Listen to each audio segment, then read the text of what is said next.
Là, vous êtes à proprement parler dans ce qu'on appelle une zone humide, qui sont des espaces exploités ou non, gorgés d'eau ou non, et souvent avec une nappe phréatique relativement à fleur de terre.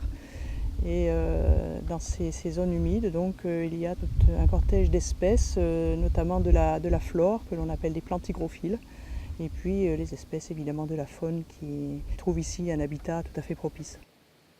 C'est d'une très grande richesse, très peu connue, parce que ce sont des fonds où ce sont des zones qui n'ont pas beaucoup intéressé l'homme jusqu'à présent, parce que ce sont des zones pleines de moustiques, mais aussi effectivement un habitat tout à fait extraordinaire pour les mangeurs de moustiques. Certaines chauves-souris qui mangent leur poids en insectes dans une nuit, donc c'est quand même pas mal, c'est un excellent insectivore.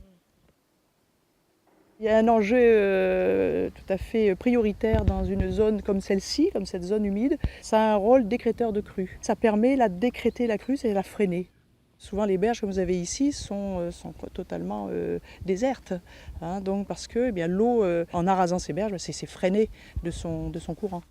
La ripisylve, qui a aussi un rôle extrêmement important, notamment dans les phénomènes de crue, et pas seulement, hein, puisque la ripisylve, la berge boisée, freine également les torrents d'eau quand il peut y en avoir. La ripisylve est aussi une zone, un habitat tout à fait propice, soit pour une zone de chasse pour certaines espèces, et puis aussi zone de protection pour d'autres contre les prédateurs.